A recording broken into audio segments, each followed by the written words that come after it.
Welcome to Travel with Spirit, the faith-based, family-friendly travel show that combines the world of faith with travel. Travel with Spirit will explore exciting destinations and show you the many ways travelers are embarking on inspiring getaways. If you're looking for a new way to have a faith-enriching adventure the entire family can enjoy, then stay with us as we travel with Spirit. And now, your host, Honey Korngold. Are you ready to travel with Spirit? Hi, I'm Honey Korngold. Join me as we experience some amazing destinations and remarkable journeys that will touch your heart. Today on Travel with Spirit, we'll explore the 30,000-foot view of faith-based travel. So stay with us as we travel with Spirit.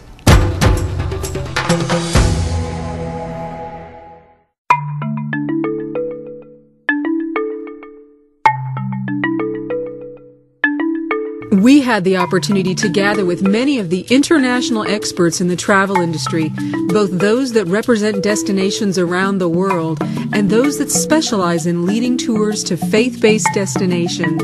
We wanted to uncover the inspirational elements of this unique kind of travel that brings faith to life. We talk a lot about this term faith-based travel. It may be a new term to someone, so why don't you kind of give what you think your definition of faith-based travel is? Faith-based travel to me is when a group of people get on a bus, a train, a ship, and go anywhere as a group to really build the bond of who they are, to explore the friendships that can take place, and also to enrich their spiritual life. Something happens to us when we get away, doesn't it? It's kind of like we get out of our everyday lives and God meets us, and I know you've seen that more times than you can count.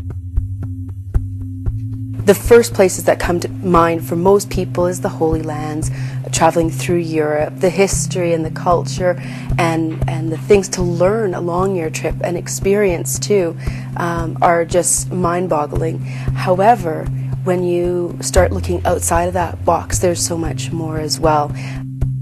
I think people go on pilgrimages for a lot of different reasons. You know, some of them it's to build their own faith, to see places that are important to them. A lot of people go to travel with community, people, like-minded people. That's who they want to travel with. People who understand their faith and they perhaps worship with themselves.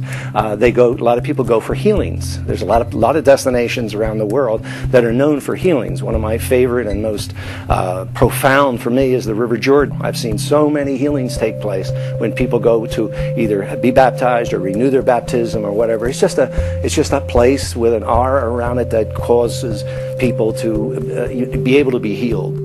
So what do you feel makes a site holy? That's a great question, you know, and there's a bunch of different answers. Okay, it could be the site, it could be a holy site because something we know took place there. Okay, Jesus walked in certain places. We know that's the Holy Land. That's a place that they went where Paul preached and other things. And in a lot of the faith, there's places that miracles took place, and we know that. And that could be a reason for a place to be holy. It could be just a place of church history, something that happened, or some other faithful person was born. You know, there's a lot of places that are holy, like to the Catholic faith, or because a saint was born there or something like that. But the one that I like is that you can put all that stuff aside, and what makes a place holy is typically the prayers of the faithful who have gone there over the centuries, over the years, and so that makes it a holy place. I don't care what happened there. It's a holy place because prayerful people have prayed there and have come there with faith. Suddenly the Bible comes to life, doesn't it? No question about it. You know, it's that whole like-minded people traveling together concept that I think is going to be successful regardless of the economy.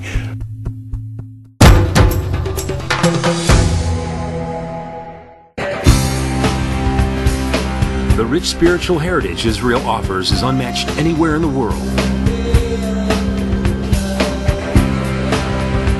In the Holy Land, you can renew spiritually and refresh physically. You'll come to experience the biblical sights.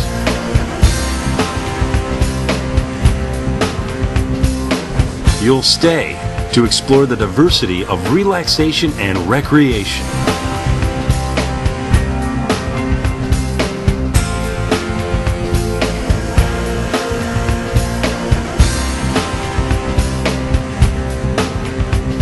Israel's mountaintop experiences come in many forms.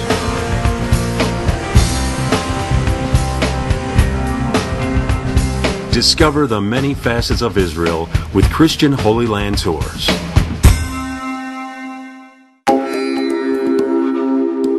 Situated between the continents of Europe, Asia, and Africa is Cyprus, the third largest island in the Mediterranean. The unique geographical location of Cyprus makes it an ideal base to begin a faith-based journey of the neighboring countries of Israel, Turkey, Greece, and Egypt. But first, you'll want to follow in the footsteps of the Apostle Paul and Barnabas and see where Christianity became firmly established in Cyprus so long ago. There are few destinations in the world that give you the opportunity to see so many places rich in culture and biblical history in one short trip. With a new airport opening next year and the 50th anniversary celebration of Cyprus, this is the perfect time to discover you're always welcome in Cyprus. It's an island for all seasons. For more information, contact the Cyprus Tourism Organization at visitcyprus.com. Hey, we're Cast and Crown, and you're watching Travel with Spirit. The Holy Land tops the list of destinations that Christians dream of traveling to. We long to see Jerusalem, the Garden of Gethsemane, the Sea of Galilee, the Mount of Olives, and Bethlehem.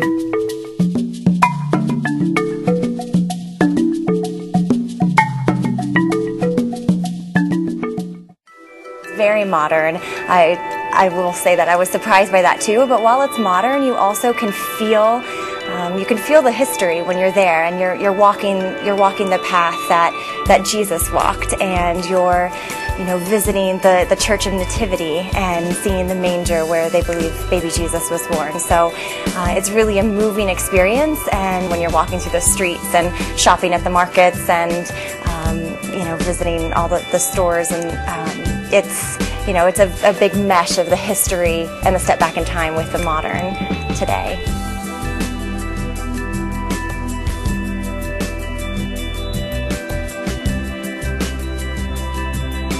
Their biggest impression is how all the religions there, how close they are. I mean, when you're going into the old city, you've got the Arabs, you've got Catholics, you've got the Orthodox Jews. You have people in a very small area living very peacefully, very respectful of their culture, of their customs. So it's very surprising for people, because what they see on the TV isn't necessarily what is actually going on in Israel.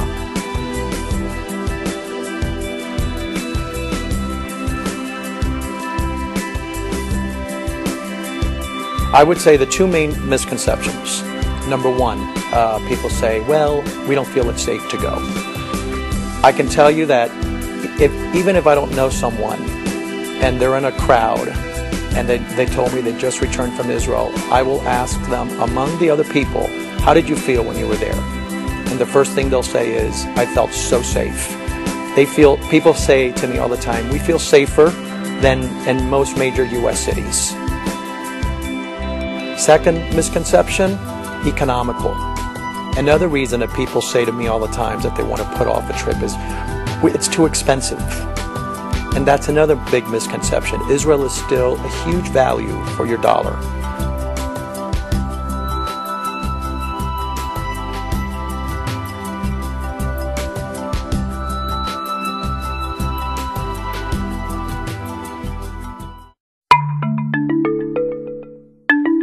One can't experience the fullness of the Holy Land without a trip to Jordan. From a faith-based perspective, I would say that we're a multi-dimensional destination where you can go on a biblical tourism but also experience adventure tourism and cultural heritage tourism and mix and match so many together. For faith-based tourism or a spiritual trip, you have to go visit Bethany beyond the Jordan, which is the site where Jesus was baptized by John the Baptist and where he started his first ministry. And it is such a unique site because it's so authentic, it's so spiritual, and it's just moving no matter what your faith is. It's fantastic. And the thing that's so beautiful about it is that it's not been touched by commercialism. So it looks like the way it was 2,000 years ago. And to me, that's what makes it sacred. Then, of course, there's Mount Nebo, where Moses saw the Holy Land before he passed away and where he's supposed to be buried. And there's some beautiful churches and mosaic floors there. I think in the Bible it says it's Macarius, where John the Baptist was beheaded by King David. There's Kais in the north, where is the story of the Gadarene swine happened with Jesus. Jerash is another location, which is a Greco-Roman city that's intact, but it's a Decapolis city, so some of the miracles happened there. And then there's the site that Jordan is known for, the icon of Jordan, which is Petra, and it's been nominated as one of the new 7 wonders, and it's a biblical site as well, because it's the site where Aaron, Moses' brother, is buried. So there's so much. And I think people are just not aware of that. When they think of so much of the biblical heritage, they may just naturally think of Israel, which is obvious, but Jordan is just so very rich. You're back in time. You're not living in skyscrapers and polluted cities. You're back in time.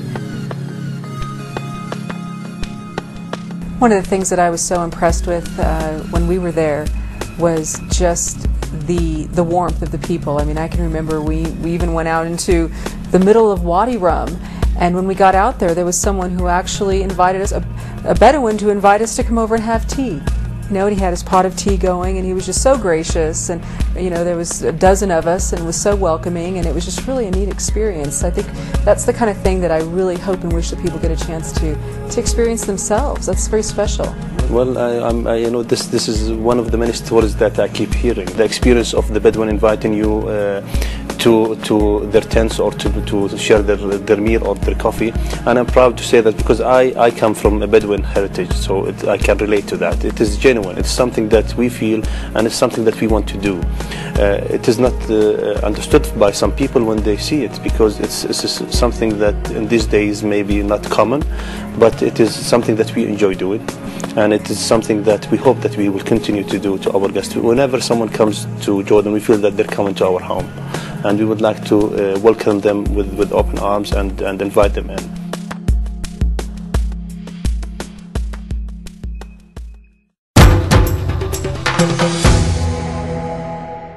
Have you enjoyed exploring travel adventures from an inspirational perspective?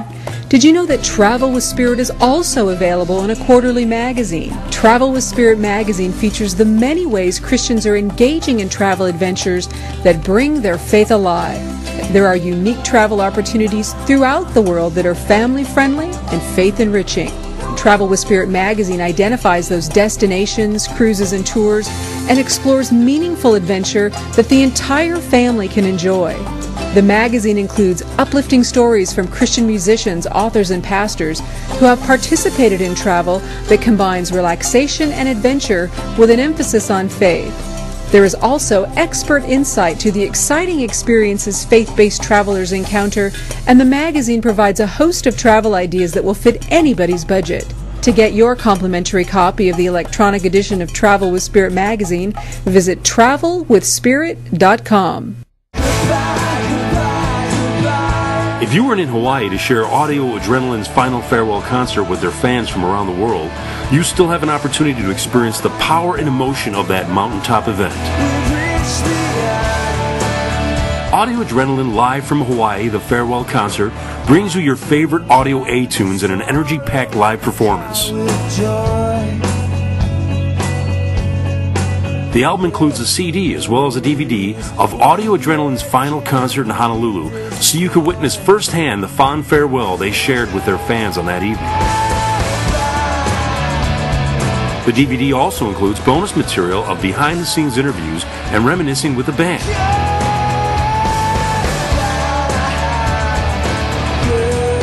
To get your copy of Audio Adrenaline's Live from Hawaii, the farewell concert, go to www.audioa.com.